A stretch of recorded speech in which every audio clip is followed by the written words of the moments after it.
Salutations from Wizard Studios. I am the Wizard. This is the UFC 248 post-fight show. Let's get right into it.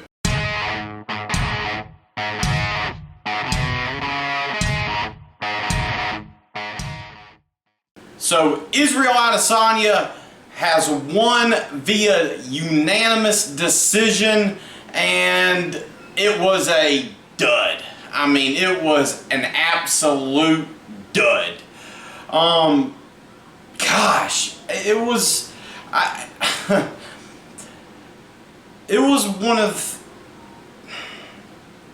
the worst fights he could have had.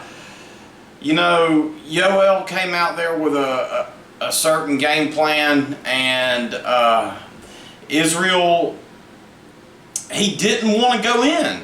He just did not want to attack. And so I thought Yoel won. It could have gone either way. I'm not upset with the decision. Let me be very clear about that.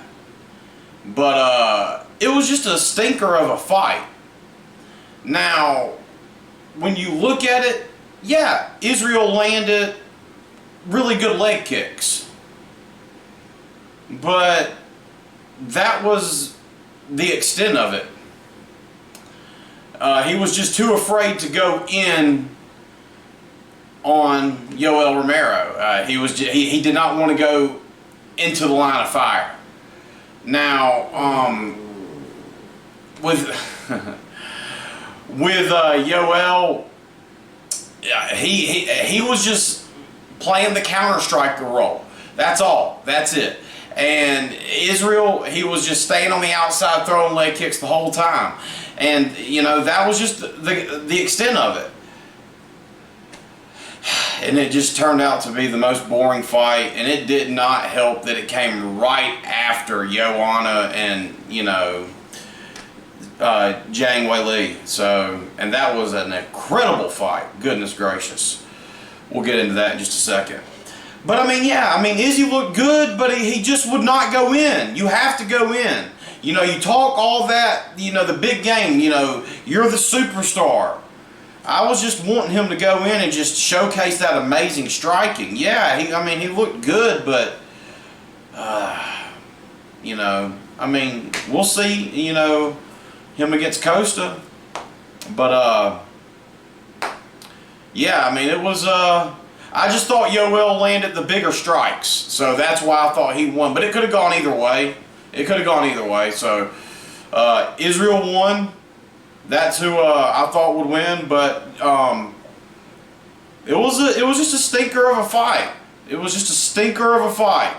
That's really it in a nutshell. I mean, just a few big shots from Yoel. You know, 20 leg kicks or so from Izzy, and that was it. Just a terrible fight. Ugh. But, hey, you know, I think Costa versus Izzy, it'll more than make up for it. It'll more than make up for it. But getting to the co-main event, Zhang Weili versus Joanna Jędrzejczyk. What a fight. What a fight. Joanna was going to the legs, going to the body, and going upstairs. I mean, just going all the way in. And she looked good. She was rushing her. She was applying the pressure. I mean, she looked as good as she's ever looked. I don't know if Joanna has ever looked this good. I mean, even when she was champion, I don't think she's ever looked this good. And Weili was just landing those bombs to the head. I mean, just constantly, all fight long. It was just an amazing fight. It was just an amazing fight. I mean, I was not expecting Weili to fight from the outside and Joanna to be applying the pressure. I thought it would be the other way around. It was not that way at all. It was Joanna walking her down and Weili throwing big counters to the head. And this fight could have gone either way. I thought Joanna won, but I could have seen Zhang Weili winning it because she landed the bigger strikes to the head. I thought Joanna landed the more overall strikes. Really, when you really look at it, it should have been a draw. Is really what it should have been. So there's really not enough draws in this sport. If the damage is the same, we have a scoring criteria for a reason. Just give a draw. I mean, they're there for a reason. They're an option for a reason. So, but Joanna being the one to apply the pressure was caught me completely off guard, and her willingness to stay in the pocket was outstanding. I mean, dude, she showed next level toughness. I mean, we all knew how tough Joanna was, but God, man, she really showed it tonight. She really showed it. I mean, it was outstanding. Second to none. I mean, I don't know if there's another woman who is as tough as Joanna. I don't know if there is another woman who is as tough as Joanna Jędrzejczyk. Wow. Gosh, she has my respect. I think they should do an immediate rematch. I really do. I mean, because, Joanna was she was there. She was there, and a lot of people thought she won. It was just, it could have gone either way. It really could have gone either way. And I don't know if either one of these girls will be the same. We'll have to see. These kind of fights, they take a lot out of you. And it's hard. It's hard when you see these people take this type of damage. I mean, you saw Joanna's head. I mean, I'm sure some of y'all have seen the memes already going. It was tough. It was tough. You saw Weili break down as soon as they read her name. It was a grueling fight. So I really think they should do an immediate rematch. It was I want to see it again. I want to see it again. So that's what the Wizard thinks on that one. Now, Beneil Dariush and Drakkar Klose. This right here was what I thought was going to be runner-up for Fight of the Night. And until Joanna and Weili, this is what I had for Fight of the Night. I mean, Beneil, when he came in and had the back in the first round, I thought it was over.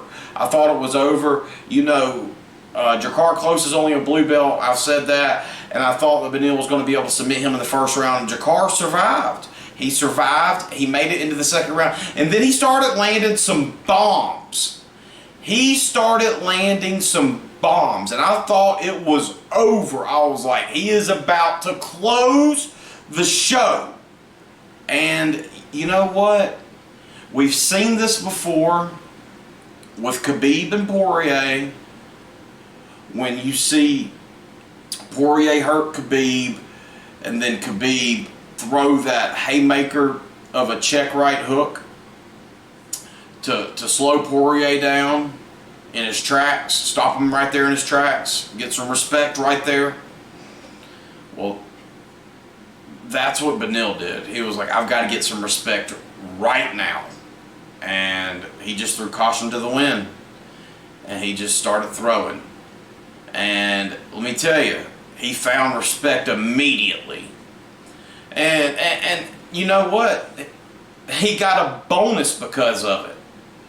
Beneil Dariush, I believe, when he is on, is a top 12, top 10 level fighter. So we'll see if he can keep putting this together. You know, I'd like to see him get the rematch with Alexander Hernandez. You know, let's see if he can do that next. I'd really like to see that. You know, because I mean, that was great. That was a great showing. That was a great fight. That was a great fight. I mean, he just stopped him right there in his tracks. Just boom! I was like,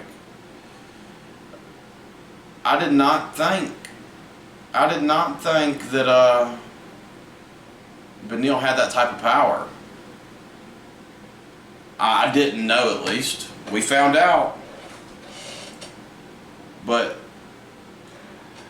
I will say this. Drakkar Klose showed he has good submission defense, because Beneil Dariush is no joke on the ground. And for him to make it through that first round was very good.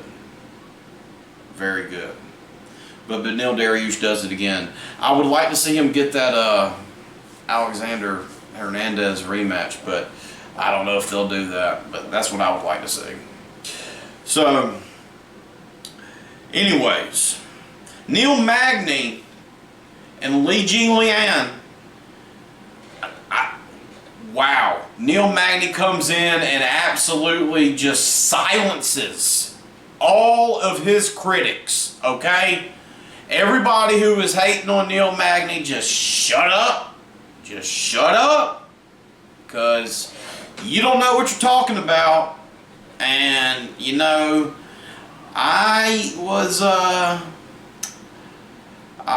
kind of not knowing what I was talking about too about Neil Magny, because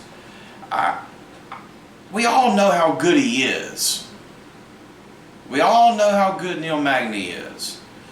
But we just, for some reason, thought he was done. But he is not. He looked so good. He looked so good. He went in there and just completely just shut out Li Jingliang. I mean, just completely shut him out in every department. Every department. It was hard to watch at some point. I thought that, you know, Lee would come in and knock him out, but nah, not even close. Not even close. Magny came in and just reminded you why he is one of the best welterweights in the world. And he might be able to go and put a few of these performances together the way that he did this easy to one of China's best up-and-coming prospects. So, you know, we'll see. We'll see. From what I understand, he's wanting to run it back with Ponzinibbio. So we'll see if he can get that. I don't know. I mean, that was a pretty brutal loss. If he wants it back, hey, good for Neil Magny. Really good for Neil Magny. Because, I mean, he really did completely shut out. I mean, it was one of Neil Magny's best performances ever. And he needed it, too. He needed it. So, well, I'd like him to get the Ponzinibbio fight. Now, getting to Cowboy Oliveira and Max Payne Griffin, I'm so glad that Cowboy could get this win. He needed it. He needed it bad. And this was a close fight. This was a war. All of Cowboy's fights are wars. Has he ever had a fight that hasn't been a war? Ever. Has he ever had a fight that hadn't been a war? I mean, I really can't think of one. I can't. You know, I mean, he may have had some fights that he, you know, got beat pretty handily in, but any one of his fights that has gone on has been a war. And I'm really glad everything that he went through. You know, he got blown up with a grenade and all of that, so he needed this win, and I'm glad that he got it. It was a really close fight. He looked excellent on the feet, and he took a haymaker of a right hand in the first round. He took it well. But he did excellent. And in the third round, when Max Griffin got on top of him, I thought that he was going to just unload on him, and I was just like, oh, God, please no. Come on, hold on, Cowboy, because you know, Cowboy, some people think he may have some conditioning issues, because he goes out there and he just fights so hard, so fast, he just throws it all out, you know, immediately. And so I just didn't want it to slip away for him, and it didn't. Thank God. I didn't want him to lose his UFC spot. So, you know, Cowboy gets the win. Brazilian Cowboy. So we will see him fight again in the UFC. That's good. He's a staple, man. He's been there forever. He's like, you know, the Brazilian version of Joe Lozon. So, Jesus, you know, we need him in there. Remember, guys, if you liked it, to like the video, give it a thumbs up, and to subscribe to the channel for more MMA content. And we got Bang energy drinks in the link below, guys. Also, All American Hemp CBD gummies in the link below. And we will see you later in the week.